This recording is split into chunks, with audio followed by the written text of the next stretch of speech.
예, 오늘의 사업입니다. 최근 신임 법관들 앞에서 5차례나 재판 독립을 강조했던 조희대 대법원장이 모레 이 청문회를 앞두고 국회 청문회에 나가지 않겠다라는 의견서를 제출했습니다. 민주당의 압박에 굴하지 않겠다라는 의미로 읽히는데 먼저 조희대 대법원장의 최근 목소리부터 함께 들어보시죠. 우리 헌법은 재판의 독립을 천명하고 법관의 신분을 보장하고 있습니다. 오직 독립된 재판을 통해서만 사법부에 주어진 헌법적 사명을 온전히 수행하고 여러분께서는 재판의 독립을 보장한 헌법 정신을 깊이 되새겨 재판의 독립은 저절로 얻어지는 것이 아니고 재판 독립은 국민으로부터 공감을 얻지 못한 채 공허한 후에 그칠 것입니다. 예, 김지욱 대변인. 자, 출석 요구에 대한 의견서를 보냈습니다. 지난 5월에도 한번 청문회를 했었죠. 그때 파기환송해서 유죄 취지로 이재명 대통령, 당시 이재명 당대표에 대한 이 선고 결과를 유죄 취지로 돌려보낸 그 문제에 대해서 청문회가 이 진행 중인 재판에 대해서 합의 과정에 해명을 요구하는 내용이 담고 있어서 헌법과 법률에 어긋난다라고 하면서 다른 재판과 대법관 또 지기현 판사에 대해서도 이 불출석 사유서를 국회에 제출을 했다고 합니다. 자, 이거 어떻게 보세요? 일단 두 가지를 좀 말씀드리고 싶은데요. 첫 번째는 왜 의견서를 제출합니까? 다른 분들처럼 불출석 사유서를 제출해야 되는 건 아닙니까? 의견서와 사유서는 뭐가 다릅니까? 의견서는 본인의 의견이고요. 사유서는 그 불출석에 대한 구체적인 이유를 담아서 제출하는 겁니다. 그리고 국회법에 정해져 있는 것도 불출석을 하게 되면, 근데 못 나온다면 못 나오는 이유를 불출석 사유서에다가 기재해서 작성해서 제출하도록 되어 있지, 의견서라는 것은 본인 생각을 제출하는 거 아닙니까? 그 의견서를 제출한다는 건 어떤 겁니까? 사법부의 수장이기 때문에 입법부에서 하는 행위에 대해서 나는 따를 수가 없다. 다만 내 의견을 전달하겠다. 이런 취지입니까? 이렇다면 굉장히 오만한 생각이다. 이런 말씀을 먼저 하나 드려야 될 것 같고요. 내용적으로 보더라도 지금 뭐라고 말씀하시냐면은 지금 이 과정 중에 있는 상황이기 때문에, 재판 과정 중에 있는 상황이기 때문에 이 부분에 대해서 해명을 요구하는 것, 이건 법률적으로 맞지 않다 이렇게 얘기하는데, 지금 얘기하고 있는 것은 왜 당시에 조희대 대법원장이 주도가 돼서 그 엄정한 정치적 중립의 의무를 사법부가 가지고 있음에도 불구하고 대선에 개입하려고 했느냐 하는 그 부분입니다. 이것이 어떤 재판의 결과에 대한 것을 묻는 것이 아닙니다. 그 재판 결과와 관계없이 당시에 이틀 만에 소부에서 전원 합의체로 넘기고, 그건 당일날 넘긴 것이죠. 그리고 이틀 만에 그 전원 합의체에서 의견을 모아서 바로 9일 만에 판결에까지 이르게 된 것. 근데 그 문제는 한 달 뒤에 대선이 예정되어 있었다라는 겁니다. 유력한 대선 후보에 대한 정치적 개입 행위를 지금 대법원이 나서서 한 그 취지가 무엇이냐 하는 부분을 묻겠다라는 것인데, 그것이 유죄냐 무죄냐 파기환송이냐 이 결정을 한 과정을 얘기하라는 것이 아니기 때문에 당연히 나와서 이 부분에 대한 답변을 해 주십사라는 것을 지금 입법부에서는 요구하고 요청하고 있는 것입니다. 예, 그래서 민주당 법사위원들이 오늘 기자회견을 열고 이렇게 주장했습니다. 들어보시죠.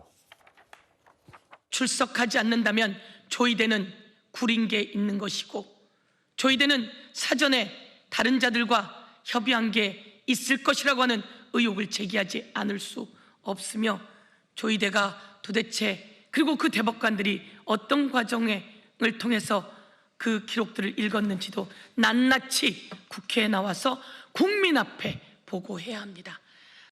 불출석 사유서를 내도 옳지 않은 일인데, 의견서라고 하는 것은 오만방자한 겁니다. 우리는 의견서는 필요 없고 대법원장의 얼굴을 법사위에서 보고 싶습니다. 예, 최소영 평론가. 오만방자하다. 뭔가 구린 게 있으니까 안 나오는 것 아니야? 이런 얘기들이 오늘 나왔고요. 김용민 더불어민주당 의원 같은 경우는 고발 조치하겠다. 서울구치소 현장 검증 방식과 같은 방식으로 현장 검증 가는 것까지도 고민하겠다. 이건 어떤 압박이라고 봐요? 그러니까 뭐 대법원을 말하자면 대법원 재판정을 가서 한번 해집고 그다음에 사무실도 압수수색하듯이 한번 뒤져보겠다 그런 얘기 아니겠습니까?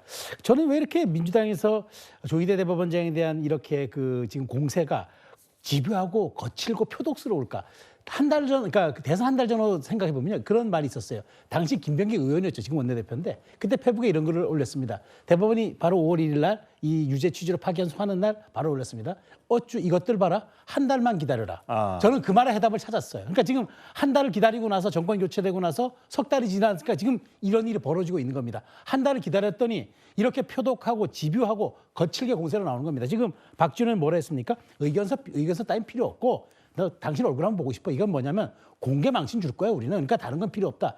저는 정치 번역기를 돌리면 그런 얘기라고 봐요. 그렇다면은 이 사안의 본질은 사법부에 대한 길들이기 혹은 사법부에 대한 망신 주기를 통해서 자신들이 갖고 있는 이른바 이재명 대통령에 대한 앞으로 모든 5개에 대한 이 재판들을 아예 임기 안에 형해화시키거나 무력화시키겠다. 그 의도가 담겨 있기 때문에 저는 이 부분은 상당수 상식 있는 국민들의 여론 역풍에 부를 것이다. 저는 그렇게 봅니다. 예. 이 여러 가지 민주당의 압박이 나온 과정에 혹시 이재명 대통령의 의중이 담긴 것 아니냐라고 국민의힘은 의심하고 있는데 이재명 대통령의 발언과 국민의힘 오늘 장외 집회에서 나왔던 발언 함께 들어보시죠. 대한민국에는 권력의 일종의 서열이 분명히 있습니다. 최고 권력은 국민이죠. 국민 주권. 그리고 직접 선출 권력, 간접 선출 권력. 국가 시스템을 설계하는 건 입법부의 권한이죠. 사법부는 입법부가 설정한 구조 속에서 헌법과 양심에 따라서 판단하는 거예요. 사법부의 구조는 사법부가 마음대로 정하는 게 아닙니다. 대한민국이 사법국가가 되고 있어요. 정치가 사법에 종속됐어요.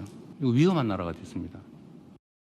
독일의 히틀러도 결과적으로 숙선법과 대법원 장악으로 총통이 되었습니다. 남미의 베네수엘라도 대법원이 무너지면서 독재를 야기했습니다. 사법부의 독립이 무너지는 순간 독재가 시작되는 겁니다. 예, 김기웅 대변인. 그러니까 국민의힘에선 과거 역대 군사 정권에서도 사법부를 손대는 일은 없었다. 이 주장인 거죠. 저 좀 요즘 당황스럽습니다. 왜냐하면 저도 그렇고 우리 아이들도 상권 분립 이거 다 배우지 않았습니까? 그렇죠. 입법 권력과 행정 권력이 사법 권력보다 우위에 있다고 얘기를 하는 순간 이게 뭐죠? 이재명 대통령은 본인이 사법 리스크가 있기 때문에 사법부의 시옷 발음도 하면 안 됩니다. 뭔가 영향을 줄 위치에 있는데 그 영향을 주고 대놓고 하는 거 아닙니까? 내가 국민들에게 선출받았기 때문에 임명 권력인 사법부는 내 발 아래에 있다는 겁니다. 그리고 지금 뭡니까? 재판이 중지됐는데 아예 재판을 받겠다는 얘기를 1도 안 합니다. 재판을 아예 없애려고 하고 있고요. 공소를 취소시키려고 하고 그 다음에 대법원까지 만약에 재판이 진행됐을 때 대법원을 본인들한테 유리한 그라운드를 만드는 겁니다. 대법관들을 다 뽑는 거죠. 누가 뽑습니까? 이재명 대통령이 열 몇 명을 새로 뽑겠다는 거 아닙니까? 그리고 마지막에는 어떻게 됩니까? 대법원에서 유죄 판단이 나오더라도 4심제를 한다는 겁니다. 유죄 판단이 나온 거를 헌재에 끌고 가서 4심제로 해서 거기서 뒤바꾸겠다는 겁니다. 아니 대통령이 되면 있던 죄가 없어지는 것도 아닙니다. 의석수가 많다고 해서 있던 죄가 없어지는 게 아닙니다. 독재가요 먼 나라 먼 얘기가 아니고 이게 바로 독재입니다. 그렇기 때문에 저희가 불가피하게 입법 의석수가 적기 때문에 이 부분에 대해서 분노하는 국민과 함께 광장에서 거리에서 우리의 절실함과 법치를 지키기 위해서 목소리를 낼 수밖에 없습니다. 예. 성춘 부장, 예. 이재명 대통령이 미국에 유엔 연설을 하고 돌아왔고요. 여러 가지 또 외교적인 성과도 있었다라고 강조를 하고 있는데 보면 민주당의 지지도는 이게 30%대로 떨어졌습니다. 물론 3%포인트가 떨어진 적은 9월 첫 주에도 있어요. 그런데 이런 것들이, 이런 흐름이 지금 민주당에서 한참 추진하고 있는 검찰개혁 또는 사법개혁 이런 것들에 대한 국민적인 반감, 혹시 그게 반영됐다고 보세요? 이거 우리가 보고 있는 저 그래프에서 반대하는 이유, 국정 지지도나 정당 지지도 안 좋게 평가한 이유가 2등이 독재 조항이었거든요. 그러니까 사법부를 압박하는 것이 일부 국민들에게는 그렇게 안 좋은 모습으로 비춰진 것이 아무래도 지지율 하락으로 이어진 건 맞는 것 같습니다. 저희 민주당은 구성원 누구도 조희대 대법원장이 사법부를 잘못 이끌고 있다. 그리고 사법개혁을 해야 된다라는 그 취지에는 아무도 반대하지 않습니다. 다만 그 속도와 이 시기, 이 방식에 있어서는 다양한 이견들이 존재하는 것 같아요. 그렇기 때문에 그 찐명 김영진 의원도 이 조희대 청문회는 너무 빠르게 나간 거다라는 지적을 하기도 했죠. 이재명 대통령께서도 강자가 너무 세면 여론이 나빠진다라는 얘기를 최근에 하셨었거든요. 그런 것들을 좀 반영해서 해야 된다는 말씀을 드리고 싶고, 그래서 저는 사실 조희대 청문회가 아니라 사법개혁 입법 청문회 형식을 빌려서 뭔가 조희대 대법원장의 출석을 요구했었어야 좀 더 명분이 있었던 것 아닌가. 이런 다양한 방식에 대한 당내 논의가 좀 더 이루어져야 된다고 생각합니다. 법사위원 분들은 아무래도 최전선에서 싸우시는 분들이니까 최대한 강한 방식을 주장하시겠지만 당내에 있는 김영진 의원 같은 분들이 좀 더 다양한 의견, 다양한 방식, 다양한 속도에 대한 의견을 좀 내주시면서 그걸 조정할 수 있도록 좀 의견을 모아달라는 말씀드리고 싶습니다. 예, 민주당이 곧 사법개혁안도 발표를 한다고 하니까 그 개혁안을 한번 살펴보도록 하시죠.